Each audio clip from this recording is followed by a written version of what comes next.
ఆవిడ చెప్తున్నట్టు భారతమ్మ గారిని, జగన్మోహన్ రెడ్డి గారిని వీళ్ళందరినీ ఫిక్స్ చేద్దాం అన్న కాన్సెప్ట్ లో అవినాష్ రెడ్డి గారి అరెస్ట్ ఎప్పుడైతే నిరాశ నిస్పృహకు గురి చేసిందో అక్కడి నుంచి ఆవిడ మాట్లాడే కోణమే మారిపోయింది. మోర్ ఓవర్ ఇక్కడ జరుగుతున్న దీంట్లో వ్యవస్థల మీద గౌరవం లేదంటే, అదే రోజు ఈ వెర్డిక్ట్ వచ్చినప్పుడు ఒక ఛానల్లో వాళ్ళు కండక్ట్ చేసిన డిబేట్ సారాంశం చూస్తే గౌరవ సుప్రీంకోర్టు మీద కానీ, గౌరవ సిబిఐ మీద కానీ ఎక్కడ వీళ్ళకి గౌరవం కానీ, భయం కానీ, భక్తి కానీ ఏమీ లేకుండా రాజ్యాంగానికి బొద్దులే అత్యున్నత శిఖరాలను ఎదిరించిన ఈ న్యాయస్థానం వ్యవస్థ ఇచ్చిన వెర్డిక్ట్ ని కూడా వాళ్ళు డైజెస్ట్ చేసుకోలేని పరిస్థితి. ఇంతకన్నా ముఖ్యంగా ఇన్వెస్టిగేషన్ ప్రాస్పెక్టివ్ లో గౌరవ మాజీ ముఖ్యమంత్రి జగన్మోహన్ రెడ్డి గారి విషయంలో కానీ, భారతమ్మ గారిని కానీ ఇన్వెస్టిగేట్ చేయవలసిన అవసరమే లేదు, అగత్యమే లేదని గౌరవ సుప్రీంకోర్టు ఇప్పిన వెర్డిక్ట్ కూడా వీళ్ళకి డైజెస్ట్ కావట్లేదు. సో ఇవన్నీ మీరు దృష్టిలో పెట్టుకుని వీళ్ళ modus of ఆపరెండి is very clear. వీళ్ళు టార్గెట్ ఫిక్స్ చేసుకున్నారు.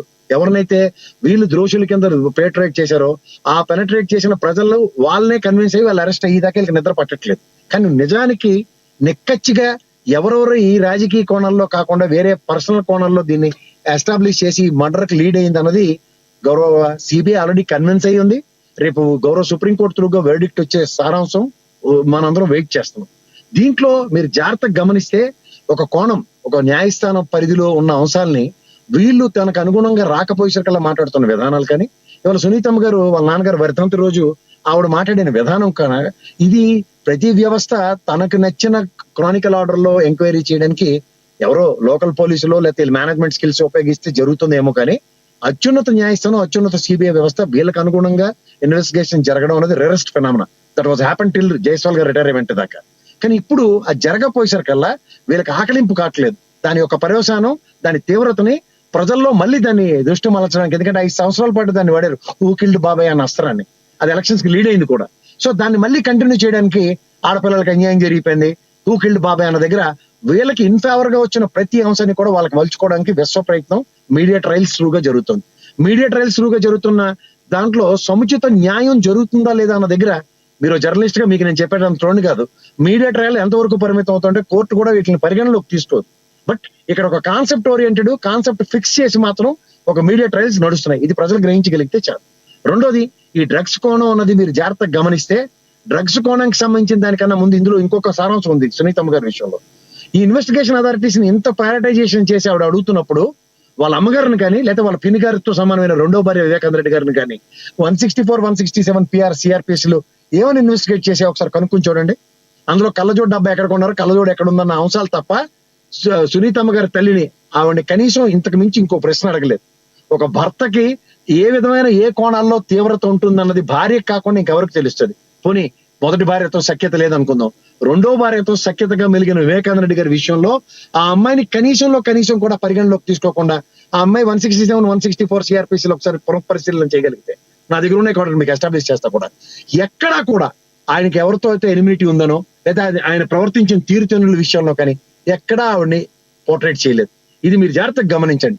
మూడో విషయం, ఈ డ్రగ్స్ విషయంకి వస్తే ఈ రోజు ఈ మహేష్ యాదవ్ గారు ఎప్పుడైతే దొరికారో గౌరవ స్పీకర్ వ్యవస్థకి ఇది రిపోర్ట్ చేయబడిందా లేదా, ఏమనంటే వీళ్ళు జాగ్రత్తగా లాజిక్ గమనిస్తే ఇందులో ఎప్పుడైతే మీ కోణాన్ని సరే మళ్ళీ రీసౌండ్ స్టార్ట్ అయిందా సరే, ఇక్కడ మీరు ఈ కోణం కన్నా గౌరవ పోలీస్ వ్యవస్థ ఆ పైలట్ ఫామ్ హౌస్ మీద ఈగల్ వ్యవస్థ కన్సాకటివ్ గా ఒక 6 times నాకు తెలిసినంత వరకు 6 times పైన రైడ్ చేసి 3 times లో సక్సీడ్ అయింది. ఈసారి అయితే ఖచ్చితంగా రెడ్ హ్యాండ్ గా డ్రగ్స్ తో మాత్రం దొరికింది.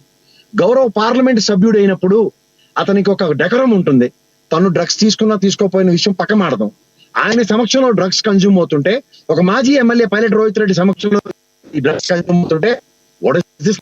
మీరు ఎప్పుడైతే ఆదిమూలం దగ్గర నుంచి మొదలైన ఈ తెలుగుదేశం 21 నెలల ప్రస్థానంలో తెలుగుదేశం అనే వ్యవస్థ జాగ్రత్తగా గమనిస్తే ఇన్వర్టెడ్ కామాస్లో చౌదరి సామాజిక వర్గాన్ని వాళ్ళని ఎలా ప్రొటెక్ట్ చేసుకుంటుందో చూడండి. ఇక్కడ ఇతని మీద తక్షణ చర్యలు లేకుండా కోళ్లు మేకలు బలిస్తే రిమాండ్ విధిస్తున్నారు. ఇక్కడ ఇతను రెడ్ హ్యాండ్ గా దొరికిన తర్వాత కూడా కనీసం ఒక్కరోజు కూడా లేకుండా స్టేషన్ బెయిల్ ఇచ్చి బయటకు తీసుకొచ్చారు. రెండోది,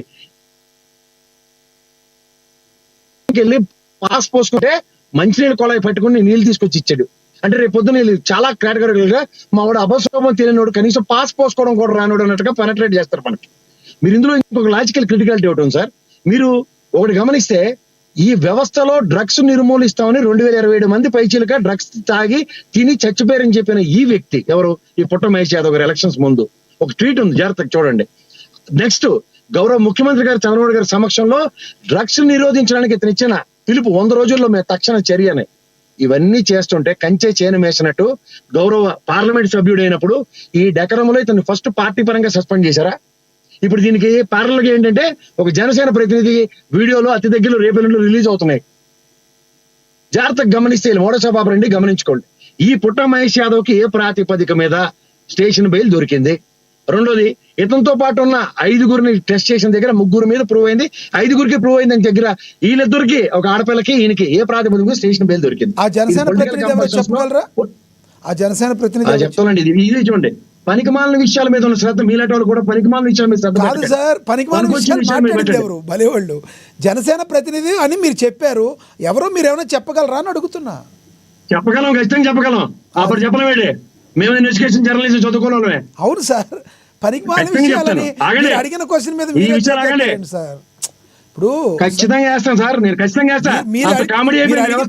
మీరు అడిగిన క్వశ్చన్ మీరే అన్నారు కదా ఆ జనసేన ప్రతినిధి అంటున్నా. నేను అన్నదానికి కట్టుబడి కూడా ఉంటా. ఎస్, అదే ఆగండి, ఓపిక పట్టండి. అది 2 రోజుల తర్వాత వచ్చినప్పుడు దాని మీద చర్చిద్దాం. ఈ విషయం ఎందుకు డైరెక్ట్ అయిందని. ఇక్కడ ఈ విషయం మీకు చెప్తాను కదా. పుట్ట మహేష్ కి సంబంధించిన ఒక బయట ఒకటి ఉంది, ఒకసారి చూసాక మీరు మళ్ళీ కంటిన్యూ చేయండి సార్ ప్లీజ్. అదే బయట ప్లే అవుతుంది చూడండి ఒకసారి. ఏలూరు ప్రజలకి అలాగే ఆంధ్రప్రదేశ్ ప్రజలకి అందరికి కూడా నమస్కారాలు. ఇవాళ నేను ఎక్కడ కానీ తప్పు చేయలేదు, మీ అందరికీ నేను చెప్పుకోవాల్సిన అవసరం ఉంది. అలాగే నిన్న ఎన్నో రోజుల నుంచి అక్కడ ఉండే పర్సన్స్ నన్ను కలవడానికి వాళ్ళందరూ రిక్వెస్ట్ చేయడం వల్ల నాకు నిన్న కుదరడం వల్ల వాళ్ళ డిన్నర్కి వెళ్ళడం జరిగింది. ఆ డిన్నర్లో ఎక్కడ కానీ నేను తప్పు చేయలేదు. మీ అందరికీ కూడా మళ్ళీ తెలుపుకుంటున్నా, ఎప్పుడు కూడా ఏలూరు ప్రజలు నా మీద పెట్టుకున్న నమ్మకంని ఎప్పుడు కూడా ఉమ్ము చేయను, ఎప్పుడు కూడా తప్పు చేయనని మీ అందరికీ తెలుపుతూ, అలాగే మీడియాలో వచ్చే కథనాలు, అలాగే సోషల్ మీడియాలో వచ్చే కథనాలు ఏవి కూడా నమ్మొద్దండి. ఎప్పుడు కూడా నేను నిజాలే చెప్తాను, అబద్ధాలు చెప్పనని మీ అందరికీ తెలుపుకుంటూ అందరికి కూడా నమస్కారం. సో నాకేమీ తెలీదు, నేను నిరపరాధిని, ఇది కేవలం ఎవరో కుట్ర చేస్తున్నారు నా మీద అంటున్నారు. అదేనండి, పాస్ కూడా పోయడం రాదు కదా ఆయనకి. పాస్ కూడా పోయడం రాని వ్యక్తి కింద పెనట్రేట్ చేస్తారు ఇప్పుడు. సార్ నేను కదా సార్, గౌరవ ఎస్పీ గారు గిరిధర్ గారు చెప్పిన స్టేట్మెంట్ చూడండి. రెండోది, మీరు ఇక్కడ ఈ విషయంలో మీరు జాగ్రత్తగా గమనిస్తే సార్, ఇది మళ్ళీ రీసౌండ్ స్టార్ట్ అయింది, చెప్పండి సార్. ఈ వ్యక్తి ఒక గౌరవ పార్లమెంట్ సభ్యుడు, 7 నియోజకవర్గాలకు సంబంధించిన ప్రజా ప్రస్థానంలో ఎంపీగా ఎలక్ట్ అయిన ఇతను బాధ్యత ఎక్కడ? నిజంగానే ఇతను తోటి సహచరులు డిన్నర్కి పిలిస్తే వెళ్ళాడు. అక్కడ ఈ దిక్కుమాల డ్రగ్స్ కన్జ్యూమ్ చేసిన వాళ్ళు మిగిలిన వాళ్ళతో ఇతనికి ఏం అవసరం? ఇతను ఏమైనా పోలీసు కంప్లైంట్ ఇచ్చాడా? ఇతను ఒక ఢిల్లీ నుంచి ఒక రియల్ ఎస్టేట్ వ్యాపారం తీసుకెళ్లాడు, అతనే గన్ ఫైరింగ్ ఓపెన్ చేశాడు. ఏ పోలీసు వ్యవస్థ అంటే అంత తగరాలుగా ఉందా? అంత తమాషాగా ఉందా? భూములు ఇప్పిస్తామని తీసుకొస్తారా? భూములు ఇప్పిస్తామని తీసుకొచ్చి ఇక్కడ గన్ ఫైరింగ్ లా? అక్కడ ఆంధ్రప్రదేశ్ లో 99 రూపాయలకి ఇస్తున్నారు కదా, అక్కడ తీసుకెళ్లి పంచాయతీలు పెట్టుకుని పప్పానాలు అనుకోవచ్చు కదా. అక్కడ pilot Rohit Reddy farm house మీద 199 మందికి సేమ్ ఒపీనియన్ ఉంటుంది. అందులో ఈగల్ వ్యవస్థ పటిష్టంగా దాని మీద కన్సాలిడేటెడ్ గా కాన్సన్ట్రేట్ చేసి అటాక్ చేస్తూనే ఉంది. ఇప్పటికీ రెడ్ హ్యాండ్ గా దొరికిన ఇన్సిడెంట్ ఇదే. గతంలో ఫ్యామిలీ పరంగా ఏదో జరిగింది, అభియోగాలు మాత్రం ఇవ్వబడిన దగ్గర ఇది రెడ్ హ్యాండెడ్ గా దొరికిన సిచ్యువేషన్ ని ఎలా పడితే అలా హ్యాండిల్ చేస్తామంటే పొలిటికల్ కంపల్షన్స్ లో వాట్ ఇస్ దిస్? ఈ పొలిటికల్ కంపల్షన్స్ మనం ఎందుకు యాక్సెప్ట్ చేయాలా? రెండోది, ఇక్కడ మీరు ఈ విషయానికి సంబంధించిన అంశాన్ని ఎప్పుడైతే డైల్యూట్ చేద్దాం అనుకుంటున్నారో, ఈ డైల్యూట్ చేసే అంశాలకి క్రిస్టల్ క్లియర్ గా అతనికి స్టేషన్ బెయిల్ ఇవ్వడం. అదర్వైజ్ ఇతన్ని కూడా ఖచ్చితంగా రాజ్యసభ పార్లమెంట్ ఎంపీ స్పీకర్ గారికి ఎప్పుడైతే ఇన్ఫార్మ్ చేసి ఇతన్ని కస్టడీలోకి తీసుకుంటామని ఢిల్లీ వేదికగా ఏదైనా ఒక మూవ్ ఉందా? ఏ ప్రాతిపదిక మీద ఇది? ఇదేనా ప్రజాస్వామ్యంలో నానటోడు మీలటోడు దొరికితే ఓకే, డ్రగ్స్ కన్జ్యూమ్ చేసిన వాడు ఎప్పుడు నేరస్తుడు కాదు, వాడు ఒక బాధితుడి కింద పరిగణిస్తుంది వ్యవస్థ. కానీ బాధితుని కూడా ఈరోజు కఠినతరమైన చట్టాల్లో ఏం చేయాలన్న దాని మీద ఏముంది ఇక్కడ? మిగిలిన 3 ఎందుకు జైల్లో ఉన్నారు? వీళ్ళిద్దరూ ఎందుకు ప్రివిలేజ్డ్ గా బయటకు వచ్చారు? ఎట్లా కన్విన్స్ అయ్యారు స్టేషన్ బెయిల్స్ కి? అంటే బికాస్ పొలిటికల్ కంపల్షన్సే కదా.